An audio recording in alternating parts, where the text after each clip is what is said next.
All right, back at long last for another podcast. Had a pretty busy month of May. It's hard to find good and interesting stuff to talk about on a weekly basis. Anyway, I got some good stuff I want to cover here, some interesting stuff, some fun stuff. I'm sure you haven't missed them, but I've uploaded review videos for the Intensifier, the matchup Black Pearl.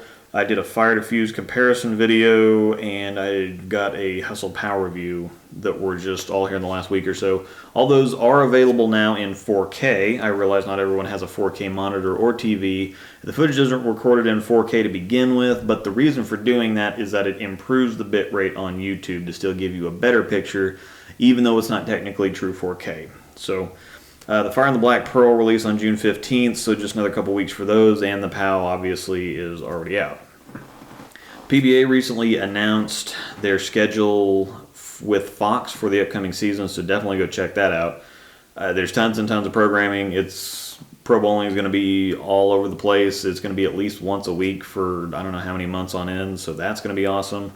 We're in the middle of the PWBA swing right now, so make sure you sub to Extra Frame to catch all that. It's just a few bucks a month. It's really well worth it to me. I've already watched some of the qualifying from this weekend. And next, before we get into the rest of it, I want to talk a little bowlinglabs.com. So I'm on Reddit, not as often as I'd like to be, but they have that r/bowling forum or however that works on Reddit. But somebody sent me something and said, hey, we're kind of running out of these patches. Do you want one before they disappear? And I said, well, okay, I'll take a look at it anyway. And it was a really cool design, so I thought it was a couple bucks. I'll buy a patch. So I got it. And it's actually it's a really nice patch. I mean, if you're not on Reddit, you probably don't care, but it's a really nice patch. It's got some 3D effects to it, and I think you can see the kind of shiny thread that they used. It's just a really well designed, really well put together patch too. I don't know why I was expecting junk, but this is, it's a nice patch, so I'm going to stick that up there. And also, he sent me what bowlinglabs.com does is just kind of fun and different microfiber towels. So make sure I've got this right side up. So this is one of the designs they sent, and this is like a nice microfiber towel. It's not junk like most microfiber towels or those little tiny bowling ones that you spend, $15 on and they suck. This is actually a rather large towel. It's a bowling sized towel, and it's pretty thick, so it's not like those, like I said, it's not like those thin little crappy ones. It's great material. It's pretty thick, and they've got a bunch of different designs. So if you go to bowlinglabs.com, you can check out some different stuff. They sent me another one too. Okay. Cut, take two, upside down. So anyway, this is another one of their designs. These are a couple of planer designs. They have some more stuff on the website, so you might want to go check it out. Like I said, it's bowlinglabs.com. They've got some interesting stuff on there. So anyway, go check out bowlinglabs.com. They've got a bunch of pretty cool stuff on there. So thanks for the patch, thanks for the towels, and go check them out. So we're getting close to Bowl Expo, which is usually when Roto does their big release reveal for the summer, kind of the start of the season stuff, which is kind of funny. We're only a couple months away from bowling starting up again, and it's going to disappear pretty quick. But I put up a list of what's getting. I put up a video of what they're discontinuing, which is actually pretty insane. So if you didn't see that, they're axing the No Rules Exist, the Daredevil Trick, No Rules Pearl, All Out Show Off, and the Wreck-'em. And so I've got some theories on what we're getting. Now, this is a disclaimer, of course. I have zero inside information. This is just speculation. It's just fun to talk about, so that's what's happening. See, the problem is staffers leak stuff, and so if they tell us too early, then it's all leaked before it's supposed to be leaked, and so we don't want to mess with that. But this is just fun. I like doing this stuff. So. First, why did they pick those balls to discontinue? So we're starting with the Exist. It just wasn't popular and didn't sell. Plain and simple. Now with the idle out, there's no reason to even consider it, so no reason to continue production. That's pretty cut and dried. With the Trick, it was popular, it was good, but the idle is somehow better, so no reason to keep making it and having them compete. That's pretty simple in my mind too.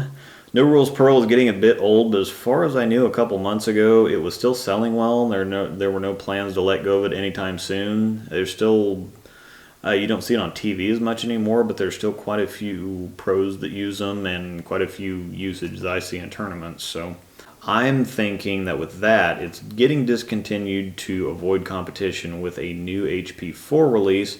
I'll talk about my expectations in a minute, but I think it's going to be kind of an idle trick thing. The new one's going to be an upgrade, and so no reason to continue making the No Rules Pearl.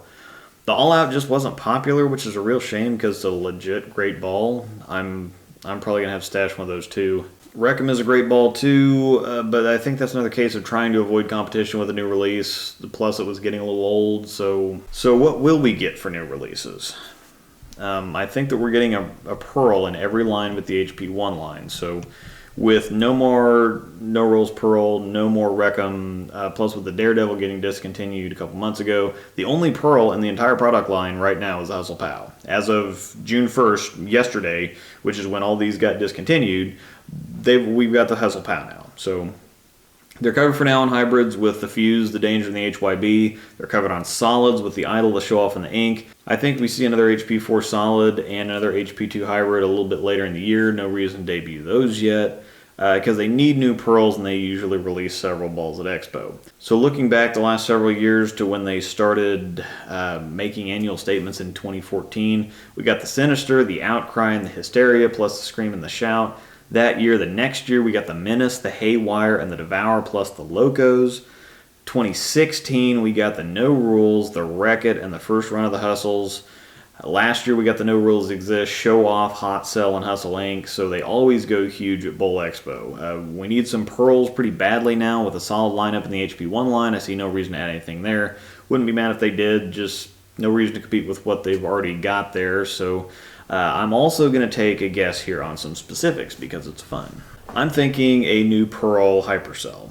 They have that new E-Trax cover that they use the hybrid version on the Hypercell Fused. The Fused is popular. The No Rules line has gotten 3 releases now. A little disappointed we didn't get a hybrid No Rules. Maybe that's coming sometime later.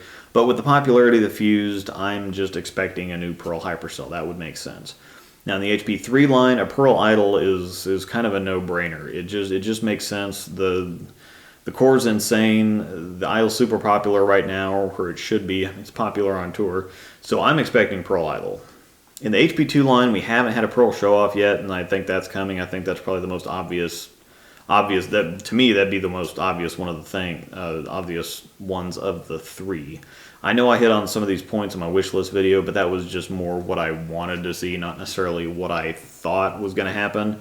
This is more what I'm expecting to see given what's getting discontinued and looking at the entire product line. Schlemmer surprises me on occasion. Was not expecting the Idol, for example, but in his write-ups, he likes to mention looking at the individual line as a whole, but also he keeps in mind where a ball might fit in the grand scheme of the whole product line, or where there might be a hole to plug. All companies do that naturally to some extent, but he also likes to push it a bit too, so I'm going to dig even just a little bit deeper here. I think in the HP2 line we get a Pearl Show-Off with the Daredevil / No Rules Pearl cover, which is Amped Pearl. That's a way to plug a hole and go bigger, so that fits. That's kind of that feels like a no-brainer for me. That's easy math. Now, I think the Pearl Idol gets a super loaded Nano Pearl cover. The Idol has a super loaded Nano Solid cover. So to maintain a similar look and still go big, that's what you do, just Microtrax Pearl. Then we get an E-Trax Pearl Hypercell. The new cover is obviously a big deal on the Fuse, so a new Pearl version would be a big hit, I think. Plus, it might even evoke some memories of Hypercell Skid, so that's just kind of a good business move in my mind. Now, in this case, though, I wouldn't be stunned if they went with a whole new concept in the HP4 line. The No Rules line, I think, has run its course. I don't think we're seeing any more of those. Like I said, I would like to have a hybrid, but if we don't, I understand. And I'm not sure that they want to go the Black Widow route with the Hypercells. Maybe. I mean, that's the only one I'm on the fence about. The other 2 I'm pretty sure about. That's what I've got for this week. Expo's here in a couple weeks, so we'll see what happens. But for now, the Fire and the Black Pearl are really, really good. Fire, I was expecting the matchup, the Black Pearl, I was not at all. So despite all this fun talk about the new Roto stuff, remember June 15th for the Fire and the Black Pearl, and watch my reviews a couple more times. So no matter what Roto releases, they aren't going to step on these 2 that Storm's releasing right now. I don't think we have to worry about any real overlap. They usually try to avoid that between the 2 companies anyway, so definitely keep the new Storm releases in mind. They're both extremely good. You know, I don't BS anybody. I'm not blowing smoke here. If you're in the market for new stuff, give these a good hard look. Thanks for watching. Probably see you next week. There's some stuff I didn't get to this week, so we'll see. But either way, we'll see you next time.